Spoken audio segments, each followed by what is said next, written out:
À Beni, une ville située à environ 350 km au nord de la ville de Goma, Jean-Pierre Lacroix a eu des réunions internes avec les personnels de la MONUSCO et les autorités locales, dont le gouverneur militaire, le général-major Kakule Somo, qui s'est installé dans la région depuis la chute de la ville de Goma, le chef-lieu de la province du Nord Kivu. Le secrétaire général adjoint de l'ONU en charge des opérations de paix a rappelé la nécessité de respecter l'intégrité de la RDC, la mise en œuvre de la résolution 2773 récemment adoptée à l'unanimité par le Conseil de sécurité des Nations Unies. Il y a une unanimité du Conseil de sécurité, une unanimité de la communauté internationale, puisque cette résolution elle représente la voix de la communauté internationale et elle est votée à l'unanimité, ce qui est rare parce que nos États membres sont divisés sur la plupart des crises. C'est un atout aussi sur lequel il faut capitaliser en travaillant ensemble.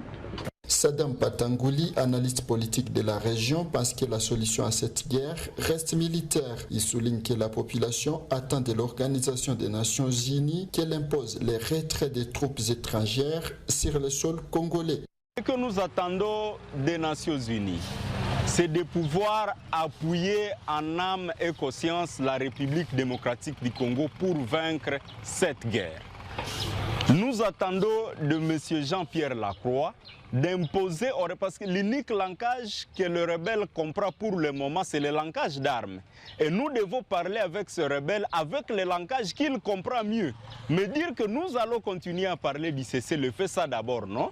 Mais il faut aussi le rappeler que ce n'est pas la première fois que nous recevons des autorités tant nationales qu'internationales. C'est une autorité de plus qui s'ajoute à d'autres qui visitent la région de Beni. Niki Junior a perdu ses proches dans la guerre. Cet habitant de la ville de Beni n'attend rien du secrétaire général adjoint de l'ONU chargé des opérations de paix.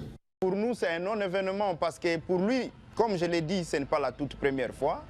Donc il est venu comme il venait toujours et nous n'espérons rien à lui parce qu'ils ont plus de 20 ans dans la région de Beni, en République démocratique et surtout dans la partie Est, où nous sommes en train d'assister chaque jour à des tueries par les ZDF et à l'avancée de l'agression rwandaise au travers le M23 qui continue toujours à avancer qui sont dans les territoires de Lubero, un territoire voisin des territoires de Beni. Si dans certaines régions de la RDC, la mission des Nations Unies est mal vue par une partie de la population, la MONUSCO reste un support important pour d'autres citoyens congolais. À Nitoré par exemple, dans les villages de Fataki, de Dendro et Abayo, la population ne cesse de remercier les casques bleus népalais et bangladais qui la sécurisent contre les milices locales. Daniel Michombero, correspondant de CGTN français à Goma.